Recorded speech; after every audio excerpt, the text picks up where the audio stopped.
सुप्रभात प्यारे बच्चों। आज हम हिंदी में पाठ 3 पढ़ेंगे। कोणार्क का सूर्य मंदिर। कोणार्क का सूर्य मंदिर। प्राचीन काल में अनेक शिल्पी हुए हैं। प्राचीन का मतलब है पहले के, काल का मतलब है समय में अनेक क्या थे बेटा? मिस्त्री मीन्स शिल्पकार या कलाकार थे, जिनके शिल्पकारियों को देखकर आज भी दांतों तले उंगली दबाने को मजबूर होना पड़ता। जिन्होंने ऐसी ऐसी इमारतें बनाई थी, ऐसे ऐसे मंदिर बनाए थे, जिनको देख के आज भी हम अपने दांतों नीचे क्या दबा लेते हैं? उंगली। कि ऐसी बिल्डिंग, ऐसी इमारत उन्होंने कैसे बनाई होगी।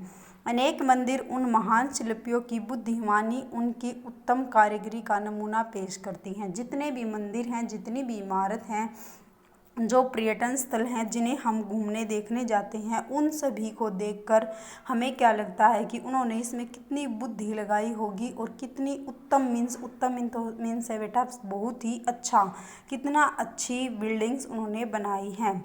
स्टार्ट करते हैं। बात लगभग 750 वर्ष पुरानी है। सन 1245 ईस्वी में नरसिंह देव नाम एक राजा था। कितने साल पुरानी बात है? 750 वर्ष पुरानी बात है।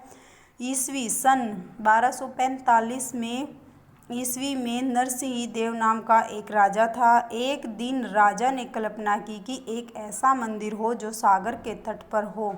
उसके द्वार क्या होता है? दरवाजे और सीढ़ियों को सागर की लहरें धोती हों। मीन्स जो सागर की लहर है, उनका जो पानी है वो उसकी सीढ़ियों को क्या करते हों? धोते हों। और सूर्योदय होने पर सूर्योदय होता है बेटा होने पर सूर्य की पहली किरण मंदिर के गर्भ में स्थित देवता के चरणों का स्पर्श करे। स्पर्श का मतलब होता है छूना। और सूर्योदय होता है जब सूरज निकलता है, तो सूरज की पहली किरण जो है उस मंदिर के गर्भ में पड़े और देवताओं के जो चरण हैं उनको क्या करे? स्पर्श करे। अनेक शिल्पी आए और चले गए। अनेक जो मिस्त्री हैं, अनेक जो घर बनाने वाले या बिल्डिंग बनाने वाले, मंदिर बनाने वाले थे, वो आए और चले गए, लेकिन कोई भी राजा की कल्पना के अनुसार मंदिर का निर्माण क्या होता है? बनाना, एक तरह से निर्माण करना मीन्स बनाना नहीं कर सके। इसी समय राजा को सीबोही संत्रा नामक के शिल्पी के विषय में सूचना मिली। कोई शिल्पी है बेटा, उसका नाम है सीबोई। उसके बारे में क्या है? किसी ने सूचना दी। सीबोई अनेक भव्य मंदिरों का निर्माण करके पूरे उड़ीसा में प्रसिद्ध हो गया था। कहाँ प्रसिद्ध हुआ था? उड़ीसा में प्रसिद्ध हो गया था। राजा ने सहसम्मान सीबोई को अपने दरबार में बुलाया। किसको बुलाया? सीबोई को अपने दरबार में बुलाया। मंदिर का विवरण जानकर सीबोई कुछ परेशान सा हो गया। जो मिस्त्री था, जो कलाकार था, वो क्या हो गया? परेशान हो गया। उसने राजा से कुछ समय के लिए प्रतीक्षा करने की प्रार्थना की। उसने प्रतीक्षा क्या होता है? इंतजार करना। और प्रार्थना क्या होता है? विनती। उसने कुछ समय के लिए क्या मांगा बेटा? टाइम मांगा। एक दिन सीबोई समुद्र के तट पर घूमने गया और थक कर वहीं रेत पर सो गया। जो वो था, सोचते सोचते एक दिन कहाँ चला गया? समुद्र के तट पर। तट क्या होता है? किनारा। किनारे पर घूमने के लिए चला गया और वहीं सो गया। सुबह अचानक हड़बड़ाकर उठा तो देखा कि सागर का जल उसके पांव पखार रहा था। पांव पखारने का मतलब है कि जो सागर का जल है उसके पांव को धो रहा था, तथा सूर्य की सुनहरी किरणें उसके मुख पर पड़ी हुई थी। और जो सूरज है उसकी जो किरण थी वो क्या थी बेटा? उसके मुख क्या होता है? मुंह पर गिर रही थी। बस सीबोई खुशी खुशी राजा के पास जाकर कहने लगा, महाराज, आपकी कल्पना के अनुरूप क्या है? मंदिर बनाने का स्थान मिल गया है। मैं मंदिर बना दूंगा। आप राजपुरोहित से शुभ मुहूर्त निकलवा ले। उसने क्या कहा कि आप राजपुरोहित जो है उनसे शुभ मुहूर्त निकलवा लें, ताकि नींव का पत्थर रखा जा सके। जब भी हम कोई नई चीज़ बनाते हैं तो हम क्या करते हैं? नींव रखते हैं। शुभ मुहूर्त के दिन शिलान्यास कर दिया गया, यानी कि नींव रख दी गई। अगले दिन ही सीबोई ने सागर के किनारे पत्थर डलवाने शुरू कर दिए और उसकी मेहनत क्या करने लगी? रंग लाने लगी। यानी कि उसने मंदिर का निर्माण करना शुरू कर दिया। मंदिर का सुदृढ़ आधार बन गया। मीन्स उसका जो आधार होती है, नींव होती है, वो क्या हुई?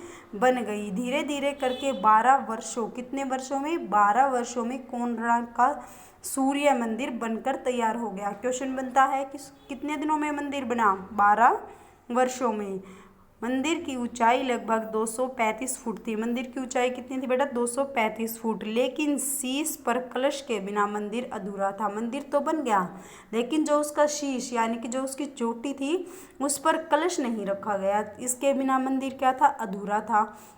अब इतने ऊंचे मंदिर के शीर्ष पर कलश चढ़ाना एक दुष्कर कार्य था, यानी कि बहुत ही खतरनाक या मतलब बहुत ही वही दिमाग वाला काम था कि कौन उसके ऊपर कलश रखे। सी बॉय के साथियों में से कोई भी इस जोखिम भरे काम को करने के लिए तैयार नहीं था। कोई भी इस काम को करना नहीं चाहता था। शिल्पी सी बॉय एक बार फिर उलझन में फंस गए। फिर से भाई वो तो टेंशन हो गई, उनको चिंता हो गई कि अब कौन रखेगा। उधर राजा की बेचैनी और क्रोध बढ़ता जा रहा था। क्या बढ़ता जा रहा था? बेचैनी और क्रोध। उसने आदेश दिया, यदि मंदिर का कार्य शीघ्र पूरा नहीं किया गया तो वे शिल्पी को मृत्युदंड देंगे, यानी कि वो जो जिसने मंदिर बनाया है उसको मृत्युदंड देंगे, मारवा देंगे। शिल्पी सीबोय का एक क्या था? सहायक था, विशु। क्या नाम था उसका? विशु। विशु 12 वर्षों से लगातार सीबोय के साथ मंदिर निर्माण में लगा था। उसका एक पुत्र था। पुत्र क्या होता है? बेटा था। समय के साथ साथ उसका पुत्र धर्मपाद भी अपने पिता के पद चिन्हों पर, पद चिन्ह क्या होते हैं? जैसे बेटा जो उसका पिता काम करता था उन्हीं के दिखाए हुए रास्ते पर वो चलता था। और 22 वर्ष की आयु में वह एक बहुत कुशल शिल्पी बन गया था। क्या बन गया था? एक बहुत ही कुशल कलाकार या मिस्त्री या क्या है जो भी इनका निर्माण करते हैं वो बन गया था। कोणार्क सूर्य मंदिर की चर्चा दूर दूर तक फैल चुकी थी। मंदिर जो था बहुत ही सुंदर था, अद्भुत था, इसलिए उसकी चर्चा क्या थी? दूर दूर तक फैल चुकी थी। अतः धर्मपाद भी इस मंदिर को देखने की लालसा लिए अपने गांव से कोणार्क आया। फिर वो क्या है? अपने गांव से कहाँ आ गई मंदिर को देखने के लिए? कोणार्क आ गई। मंदिर को देखकर धर्मपाद बड़ा प्रभावित हुआ, लेकिन मंदिर परिसर में कार्य अर्धशिल्पियों की छाई उदासी को देखकर वो क्या थे? सब क्या थे? उदास थे। अपने पिता से इसका क्या पूछा? कारण पूछा। तो उसके पिता ने क्या कहा? उसके पिता ने कहा, इतने ऊंचे मंदिर के शिखर पर कोई भी शिल्पी कलश चढ़ाने में समर्थ नहीं है। समर्थ का मतलब होता है सक्षम। सक्षम नहीं है जो उस मंदिर के शिखर पर क्या चढ़ाए? शिखर मीन्स चोटी। चोटी पर क्या रख दे? कलश रख दे।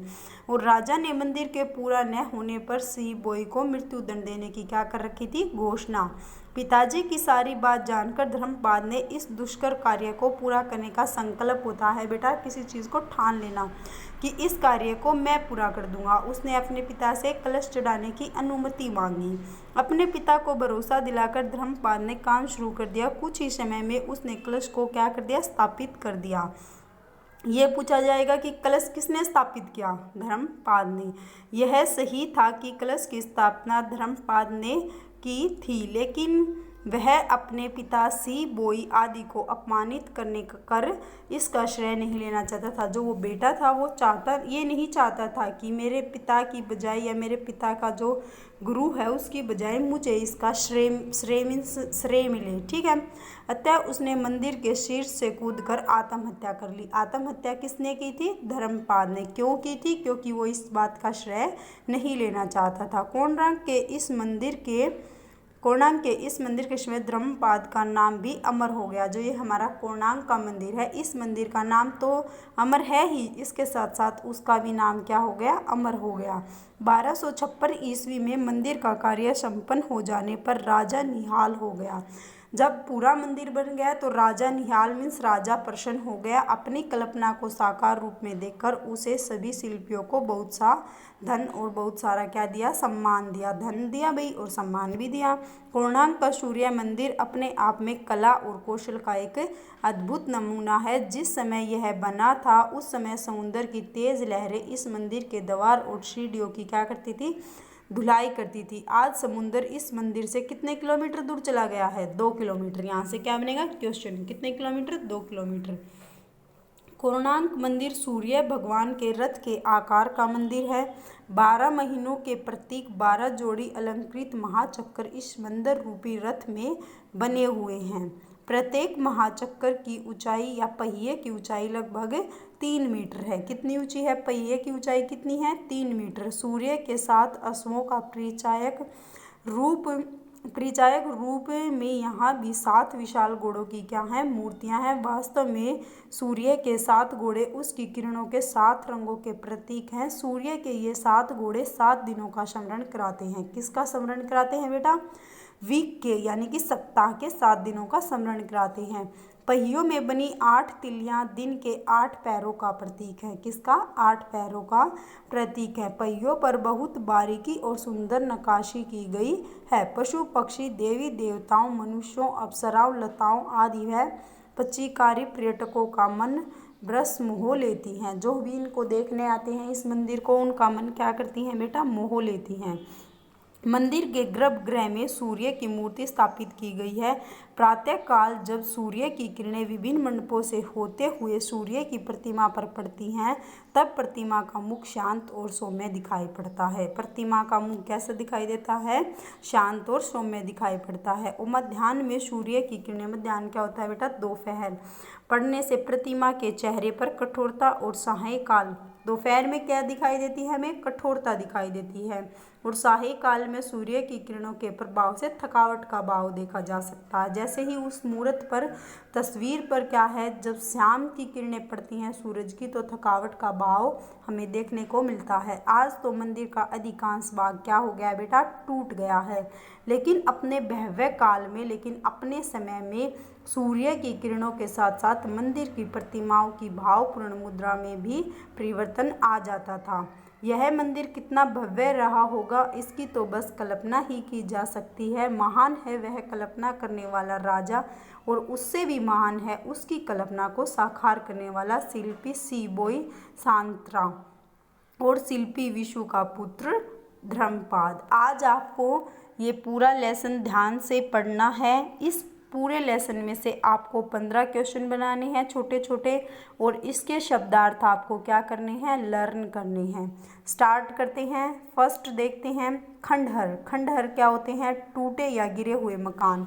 खंडहर वे होते हैं बेटा जो मकान टूट जाते हैं या गिर जाते हैं। अवशेष क्या होता है? बचा हुआ। सत्यापत, सत्यापत कला यानी कि भवन निर्माण की कला। भवन क्या होता है? एक तरह से घर या कोई भी इमारत, उसका क्या? निर्माण, बनाने की कला।